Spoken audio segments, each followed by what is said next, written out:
नमस्कार दोस्तों, मैं प्रियंका धनखड़ स्वागत करती हूँ आपका हमारे चैनल बॉलीग्रेड स्टूडियोज में। डिज्नी प्लस हॉटस्टार पर एक वेब सीरीज आई है 1962 the war in the hills. नाम से ही शो की थीम बड़ी क्लियर है। 1962 में हुआ इंडो चाइना युद्ध, वो युद्ध जिसे हमारे मेन स्ट्रीम सिनेमा में ज़्यादा जगह नहीं मिली। ज़्यादातर फिल्मों ने हिंदुस्तान और पाकिस्तान की जंग पर ही अपना फोकस रखा। एक वजह ये भी हो सकती है कि 1962 की जंग में हमें बड़ी क्षति पहुंची थी, लेकिन अब ये वेब सीरीज आ रही है।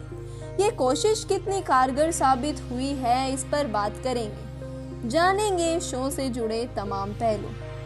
कहानी क्या है 1962 the war in the hills की? शो की शुरुआत में डिस्क्लेमर आता है कि ये शो 1962 की जंग पर आधारित नहीं बल्कि उसका बैकड्रॉप लेकर बनाया गया है, यानी उस समय के हालात को लेकर एक काल्पनिक कहानी रची गई है।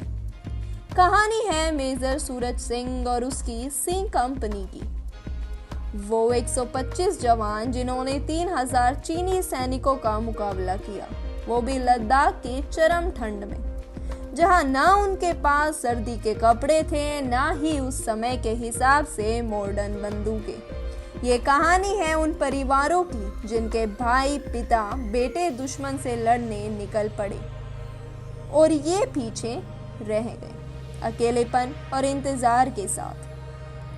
ये कहानी है उन जवानों की जिनका दुश्मन सिर्फ सामने खड़ा चीनी सैनिक नहीं बल्कि वो अनगिनत चीजें हैं जिनसे वो अपने दिमाग में जूझ रहे हैं, लड़ रहे हैं। दूसरे शब्दों में कहें तो शो को इस तरह डिजाइन किया गया है कि ये सिर्फ जंग के मैदान तक ही सीमित नहीं है, उसके बाहर की दुनिया इन जवानों के लिए कैसी है ये भी ऑडियंस को दिखा सके। पर क्या मेकर्स अपनी कोशिश में कामयाब हो पाएंगे? तो जवाब है नहीं, और इसके क्या कारण रहे अब उनको जानेंगे। पहला कारण, अपने ही सब प्लॉट में खो गए। शो 1962 और 2020 के बीच जंप करता रहता है। 2020 में हुए इंडिया और चाइना के बॉर्डर तनाव की न्यूज़ देख मेजर सूरज की बीबी शगुन को 1962 की जंग याद आ जाती है, जिसके बाद वो अपने परिवार को उस युद्ध के किस्से बताने लगती है। शो मेजर सूरज से खुलता है और धीरे धीरे उनकी कंपनी के सिपाहियों की कहानियों का बताने लगता है। जितने ज्यादा किरदार जुड़ते हैं उतनी ही सब प्लॉट्स में बढ़ोतरी होती है, लेकिन शो ने इन सारे सब प्लॉट्स के साथ इंसाफ नहीं किया। कुछ को जरूरत से ज्यादा फुटेज दे दी तो कुछ के तार जोड़ना ही भूल गए, और ये शिकायत है शो के राइटर चारू दत्त आचार्य से। अक्सर पुराने समय पर बने शोज और मूवीज में एक चीज देखी जाती है कि उस समय के किरदार आज की मानसिकता के साथ लिखे गए हैं कि नहीं। अगर उन्हें अपने समय के हिसाब से लिखा भी जाता है तो रेफरेंस के लिए उस समय के फिल्मी किरदार उठा लिए जाते हैं। यहाँ भी ऐसा कई मौकों पर देखने को मिलेगा। एक ऐसा ही सीन बताते हैं, एक लड़का और लड़की प्यार में है। लड़की बड़े घर की और लड़का घास काटने वाले का बेटा। लड़के के घर वाले लड़की के घर जाते हैं शादी की बात करने। वहां लड़की के घर वाले इन्हें नीचा दिखाने में कोई कसर नहीं छोड़ते, जो कि एक पॉइंट के बाद क्रिंज लगने लगता है। यहाँ तक कि 70 के दशक के टिपिकल डायलॉग तक यूज किए हैं। सबसे फेमस वाला भी कि जितना तुम्हारा बेटा कमाता है उतना तो हमारी बेटी एक हफ्ते का खर्चा कर देती है।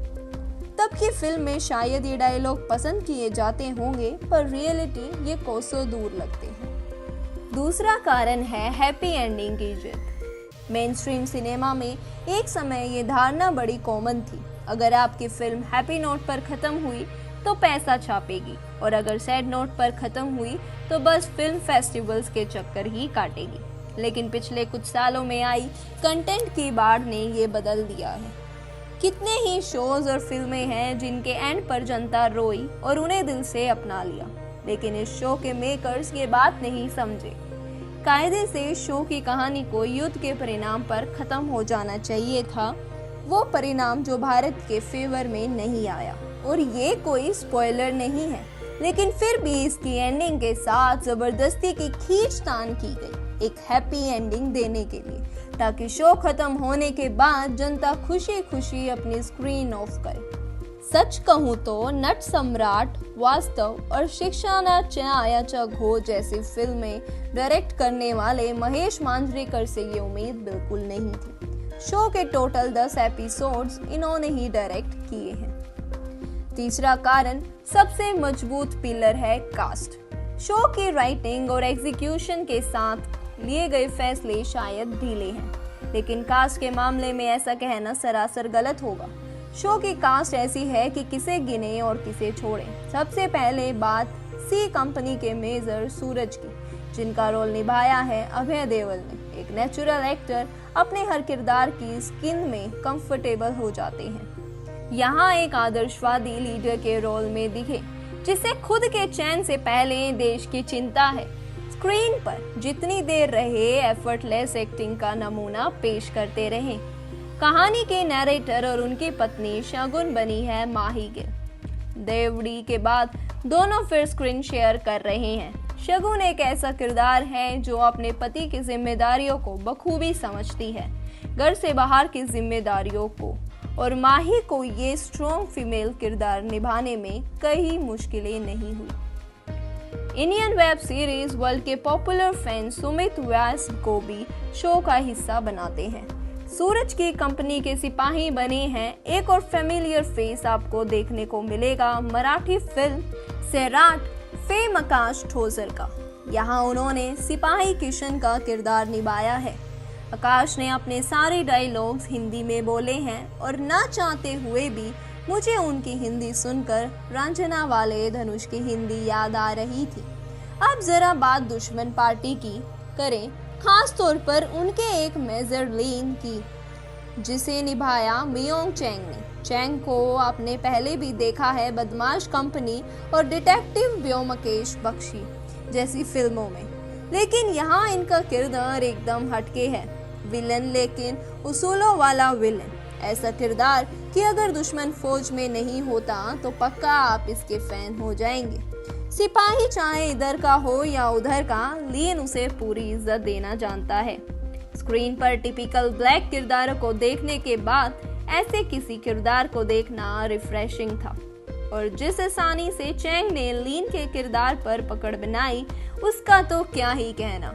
उन्हें देखकर आप दुआ करते हैं कि चैंग आगे जाकर और भी ग्रे किरदारों को अपनी फिल्म जर्नी का हिस्सा बनाए। दी ललन टॉप टैग 1964 में धर्मेंद्र और बलराज सहानी की एक फिल्म आई थी हकीकत। 1962 की इंडो चाइना जंग पर ही आधारित थी। फिल्म कुछ खास चली नहीं। इसके बाद 1962 की लड़ाई को पर्दे पर दिखाना शायद किसी ने जरूरी नहीं समझा। वॉर फिल्म्स के नाम पर हम इंडिया पाकिस्तान में ही लगे रहे। जब ये सीरीज आई तो लगा कि अपना मार्क छोड़ेगी। 1962 की लड़ाई पर बने गिने चुने प्रोजेक्ट्स में अपना नाम टॉप पर दर्ज करवा देगी, लेकिन ये उम्मीद रखना गलत ही साबित हुआ। शो ने इतनी चीजें फैला दी जिन्हें समेटना मुश्किल हो गया। एक्शन सीन वाले एपिसोड्स के अलावा कोई भी एपिसोड आपका अटेंशन बरकरार नहीं रख पाएगा। जहाँ किसी इमोशनल सीन की उम्मीद होने वाली लगती है, वहाँ दम से म्यूजिक तेज हो जाता है और पूरे सीन पर मिट्टी फेर जाता है। डिज्नी प्लस हॉटस्टार पर स्ट्रीम हो रहा है। अगर देखना चाहें तो आपकी मर्जी।